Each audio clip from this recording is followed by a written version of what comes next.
आज की इस वीडियो में हम इस चैप्टर के टॉपिक 11.1 को डिस्कस करेंगे।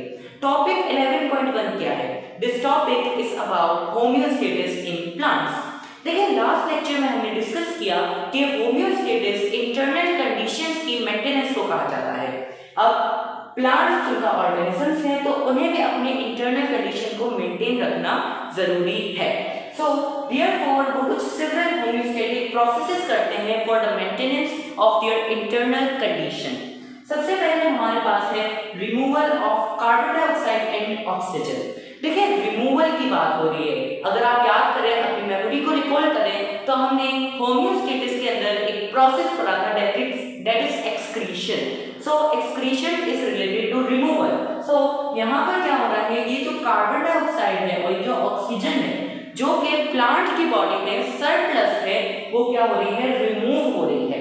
अब प्लांट के अंदर होता क्या है कि जो सेलुलर रेस्पिरेशन का प्रोसेस होता है, सेलुलर रेस्पिरेशन में जो carbon dioxide as a by product produce हो रही है वो इस्तेमाल हो जाती है during day time. Okay, during day time वो जो कार्बन डाइऑक्साइड है that is utilised for the photosynthesis. ठीक है, और अगर हम बात करें डे टाइम में तो फोटोसिंथेसिस हो रहा है। एज वी नो दैट हमने लास्ट क्लास में आप लोगों ने light reactions and dark reactions को डिस्कस किया होगा। सो वो फोटोसिंथेटिक प्रोसेसेस हैं जो कि लाइट के प्रेजेंस में हो रहे हैं। और अब जब हमारे पास नाइट की बात हम करते हैं तो उस वक्त फोटोसिंथेसिस नहीं हो रहा होता और ये जो कार्बन डाइऑक्साइड की अमाउंट होती है ये सरप्लस हो जाती है। सो एट दिस टाइम इस कार्बन डाइऑक्साइड को प्लांट की बॉडी से रिमूव होना बहुत ही ज़्यादा एसेंशियल होता है। अब प्लांट्स अपनी बॉडी में से इस कार्बन डाइऑक्साइड को किस तरह से रिमूव करते हैं? देखें, जो हमारे पास यंग स्टेम्स और लीव्स वगैरह होते हैं वो एक प्रोसेस के जरिए इस कार्बन डाइऑक्साइड को रिमूव करते हैं that is known as diffusion. As we know that जो हमारे पास सेल होता है, सेल के बाहर एक मेम्ब्रेन होती है, मेम्ब्रेन जो कि सेमी परमिएबल होती है that is called as cell membrane. अब ये जो सेल मेम्ब्रेन होती है इससे ही जो मटेरियल्स होते हैं वो डिफ्यूज इन और डिफ्यूज आउट होते रहते हैं।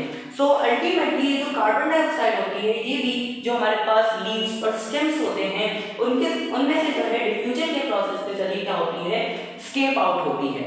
इसके अलावा अगर हम बात करें जो हमारे पास यंग रूट्स होते हैं, हम जानते हैं रूट्स जो होते हैं, रूट्स जो कि किसी भी पौधे की जड़ें होती हैं उसके ऊपर छोटे छोटे जो है हेयर नुमा स्ट्रक्चर्स होते हैं that are known as root hairs.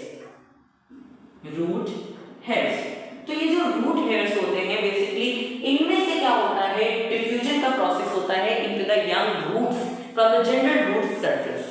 अब कार्बन डाइऑक्साइड की बात अगर हम बात करें ऑक्सीजन की, तो ऑक्सीजन चूंकि प्लांट के लिए एसेंशियल भी है for the cellular respiratory processes, लेकिन अगर प्लांट की बॉडी के अंदर ये भी सरप्लस हो जाए तो प्लांट्स इसे क्या करते हैं, डिफ्यूज आउट कर देते हैं। ठीक है, अब ये जो ऑक्सीजन होती है ये प्लांट्स के अंदर मौजूद कुछ स्पेशलाइज्ड सेल्स होते हैं। अगेन रिपीटिंग, प्लांट्स में कुछ स्पेशलाइज्ड सेल्स होते हैं जिसके अंदर ये ऑक्सीजन हमारे पास प्रोड्यूस हो रही होती है। ठीक है, अब ये ऑक्सीजन पहले यूटिलाइज हो जाती है और आफ्टर यूटिलाइजेशन जो हमारे पास बाकी रह जाती है ऑक्सीजन वो क्या हो जाती है, डिफ्यूज आउट हो जाती है प्लांट की बॉडी से। तो इस तरह से प्लांट क्या कर रहा है, अपनी बॉडी से कार्बन डाइऑक्साइड और ऑक्सीजन को डिफ्यूज आउट कर रहा है, उसे निकाल रहा है। अच्छा, अब प्लांट्स के अंदर होमियोस्टेटिक प्रोसेस में एक दूसरा प्रोसेस आता है that is removal of water. कि प्लांट्स की बॉडी से जो वाटर है, जो पानी है वो किस तरह से रिमूव होता है। अच्छा देखें, अब जो वाटर है हम जानते हैं वाटर क्या है, लाइफ का एक एसेंशियल कंपोनेंट है। ठीक है, लेकिन जब ये भी सरप्लस हो जाता है तो इसे भी रिमूव होना जरूरी है। अब आपने एक टॉपिक पढ़ा होगा that is known as transpiration. Transpiration में क्या होता है, जो भी हमारे पास प्लांट होता है, फर्स्ट करेंगे प्लांट की स्टेम है और स्टेम में यहाँ पर हमारे पास जाइलम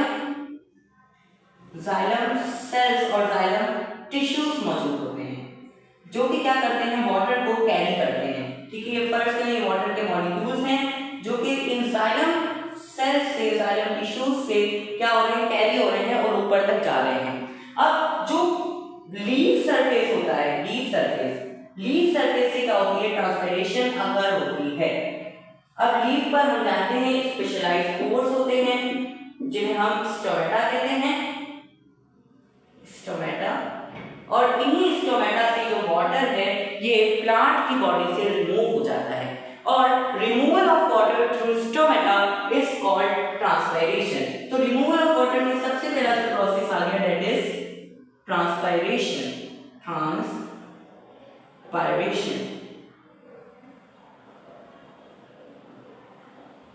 अच्छा, अब एक स्पेशलाइज्ड प्रोसेस होता है that is known as guttation. अब देखिए जो स्टोमेटा होते हैं ये बीन शेप्ड स्ट्रक्चर होते हैं, ये देखिए ये इस तरह के जो है हमारे पास बीन शेप्ड स्ट्रक्चर होते हैं, और इनके अंदर एक मैकेनिज्म हो रहा होता है जिसकी वजह से ये ओपन और क्लोज होते हैं। दिस कंडीशन इज ओपन, अगर ये स्ट्रक्चर कुछ इस तरह से हो जाए so this is close condition. तो जब रात के वक्त हमारे पास ये स्टोमेटा जो कि इस कंडीशन में होते हैं, क्लोज कंडीशन में होते हैं, और अगर उस वक्त प्लांट की बॉडी के अंदर वाटर सरप्लस हो जाए तो ऐसी कंडीशन में एक स्पेशलाइज्ड प्रोसेस होता है that is known as guttation.